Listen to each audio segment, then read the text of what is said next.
Bonjour, aujourd'hui on va parler du syndrome de McCune-Albright, ou appelé chez les anglophones McCune-Albright syndrome.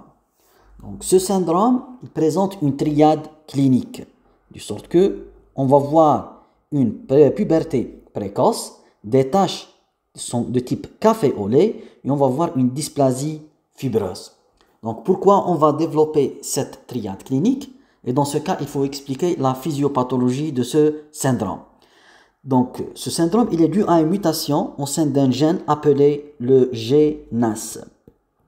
Ce gène-là, il code pour la protéine G, donc stimulante. La protéine G stimulante. Cette protéine G stimulante, elle est souvent couplée à un récepteur qui dépend de plusieurs types de ligands. Quand le ligand il est fixé, cela va provoquer la stimulation de cette protéine G stimulante qui va provoquer donc l'activation de l'adénylate cyclase, qui va provoquer une élévation de l'AMP cyclique. Une élévation de l'AMP cyclique, cela va favoriser l'activation de différents types de cellules. Quand on a une mutation au sein de ce gène GNAS, c'est une mutation par gain de fonction. Veut dire, on voit une activité excessive de cette protéine G stimulante. Et cette mutation de GNAS, donc qu'est-ce qu'elle va donner en touchant par exemple les cellules qui sont présentes au sein de l'ovaire ou encore testicules chez le sexe masculin. Donc, au sein de l'ovaire, on a les cellules de granulosa. Quand ils sont stimulés, cela va provoquer une élévation de l'oestrogène qui va donner cette puberté précoce qu'on a expliqué auparavant. Si, par exemple, au sein des testicules, cette GNAS, elle va toucher aux cellules de Leydig, qui vont libérer un excès de testostérone. Et dans ce cas, on va voir encore une puberté qui est précoce. Si cette mutation, elle va intéresser aux mélanocytes, les mélanocytes, ils sont responsables de fabriquer de la mélanine. Un excès de fabrication de la mélanine, il va donner des taches qui sont de type café au lait. Et ces taches-là, ils sont caractérisées par un aspect qui est irrégulier. Et l'élément clé ici, c'est quoi? C'est que ces taches en café au lait, ils sont en train de suivre un certain dermatome, ce qu'on appelle les lignes de Blaschko. Les lignes de Blaschko. C'est quoi ces lignes de Blaschko?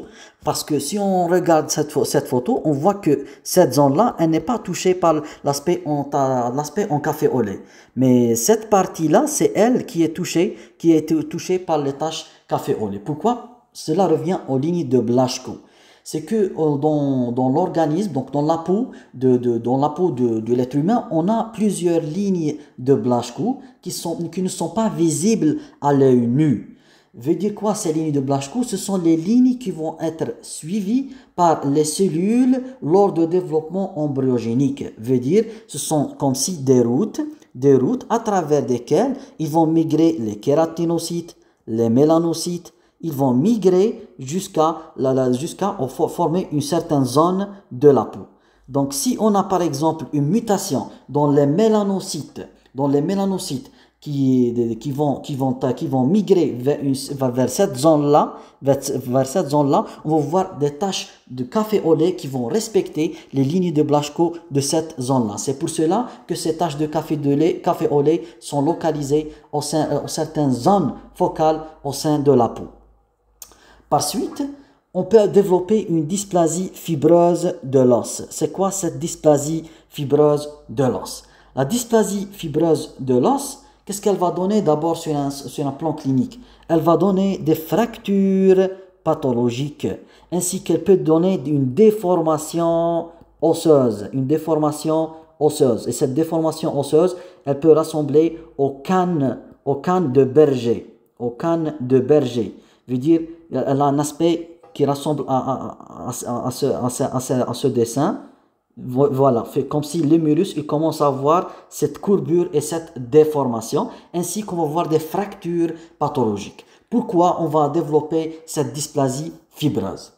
Donc, suite à la mutation donc par gain de fonction de GNAS, qu'est-ce qu'on va voir sur un plan osseux? C'est que on va voir les cellules mésenchymateuses qui vont se développer. Donc on a des cellules mésenchymateuses à l'état normal, ils vont évoluer vers des ostéoblastes. Et ces ostéoblastes, ils vont fabriquer de l'os. Ils vont fabriquer de l'os qui est lamellaire et qui est mature. Ça, à l'état normal. Si on a une mutation par gain de fonction de GNAS au sein de ces cellules mésenchymateuses, qu'est-ce qu'ils vont faire? Ils vont se multiplier, ils vont augmenter leur nombre, ils vont rester bloqués à ce stade mésenchymateux. Veut dire, ils vont pas évoluer vers des ostéoblastes.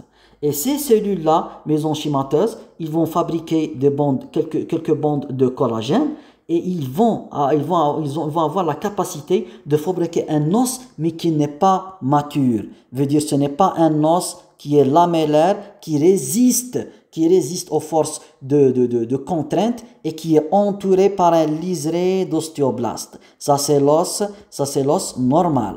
Alors dans cette condition pathologique, ces cellules mésenchymateuses, ils vont fabriquer des travées d'os qui sont woven bone. C'est un os qui est immature et qui n'est pas entouré par les ostéoblastes à la périphérie. C'est un os woven bone qui est immature, et qui dit immature veut dire qu'il va résister mal aux forces de contrainte, et cela qui explique cette déformation qui est en canne de berger, et cela qui explique qu'on va voir des fractures pathologiques.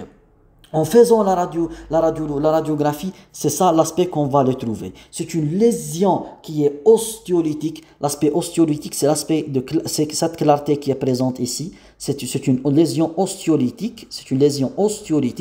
Avec quoi? Avec des zones qui sont un peu condensées ici. Ce sont des zones condensées. C'est en rapport avec ces travées d'os. Ces travées d'os, ce sont eux qui vont donner cet aspect un peu condensé, et on voit ici un aspect un peu, une sclérose qui est à la périphérie. C'est en rapport que la lésion, elle est ancienne et elle a stimulé le périoste pour donner un aspect en coquille. Parfois, elle peut arriver à donner une déformation totale, par exemple, de l'humérus. Si cette dysplasie fibreuse de l'os, elle va intéresser un seul os, on dit c'est une dysplasie fibreuse osseuse monostatique. On dit monostatique. Quand elle va intéresser un seul os. Si elle va toucher plusieurs os, dans ce cas, on dit elle est polyostatique. Veut dire elle va toucher plusieurs zones. Quand est-ce qu'elle est monostatique? Quand est-ce qu'elle est monostatique et quand est-ce qu'elle est polyostatique? Donc c'est en fonction du temps où on a eu cette mutation somatique au niveau de gène de GNAS. Parce que cette mutation de GNAS, elle est liée à un mosaïsme. Un mosaïsme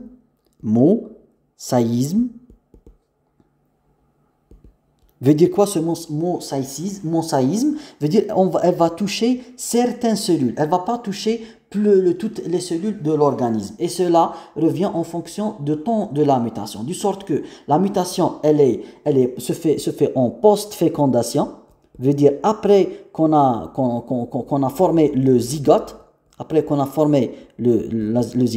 Et dans ce cas, si la mutation elle est très précoce, veut dire on va toucher plusieurs cellules souches. Et quand on va toucher plusieurs cellules souches, veut dire on va donner une dysplasie fibreuse de l'os qui est polyostatique. Mais si la mutation elle est tardive, veut dire on va toucher certaines cellules souches qui intéressent une seule zone, une seule région osseuse. Et dans ce cas, c'est une dysplasie fibreuse de l'os qui est monostatique. Pour poser un diagnostic de syndrome de McCune-Albright, il faut avoir supériorité égale à 2 de cette triade clinique. Dans autre symptomatologie qui peut être liée au syndrome de McCune-Albright, c'est la symptomatologie endocrinienne qui est liée à la stimulation par le même mécanisme, par mutation de GNAS, gain de fonction, stimulation des cellules endocriniennes. C'est par exemple, on va stimuler la thyroïde, dans ce cas on va voir une hyperthyroïdie. Si on va stimuler la surrénale, Dans ce cas, on va avoir un syndrome de Cushing. Donc, on résume à la fin. Donc, ce syndrome de McCune-Albright, il est dû à une mutation de GNAS. On a dit que cette mutation de GNAS, elle est en rapport avec la protéine G stimulante. Et c'est une mutation qui est post-zygotique, veut dire après la formation de zygote, et qui répond à un aspect de mosaïsme parce qu'elle va intéresser un groupe de cellules qui est en fonction du temps de la mutation. Est-ce qu'elle est précoce ou tardive? Suite à la mutation de GNAS, on va avoir un gain de fonction de la protéine G stimulante qui active l'adénylate cyclase, qui provoque une accumulation de l'AMP cyclique, ce qui va donner une stimulation des cellules en fonction de systèmes touchés. Si on était au sein de l'os, c'est la dysplasie fibreuse de l'os. Si on était dans la peau, ce sont les taches caféolées qui suivent les lignes de Blaschko. Si on était au niveau de l'ovaire et testicule, on va voir par exemple une puberté précoce, une hyperthyroïdie et un syndrome de Cushing. Donc, la dysplasie fibreuse de l'os, le traitement ici, c'est quoi? C'est l'exérèse. Et sans oublier que cet aspect à la radiographie, il ne permet pas de confirmer le diagnostic d'une dysplasie fibreuse de l'os. Et le diagnostic ne sera confirmé que par étude anapath, à la recherche de ce qu'on a expliqué sur un plan physiopathologique, la présence de cellules fusiformes mésenchymateuses qui fabriquent un os, qui est woven bone immature, non entouré par un liseré osteoblastique, et cela qui confirme que c'est une dysplasie fibreuse de l'os. Donc, c'est ça le syndrome de McCune-Albright d'une façon générale, et on vous remercie.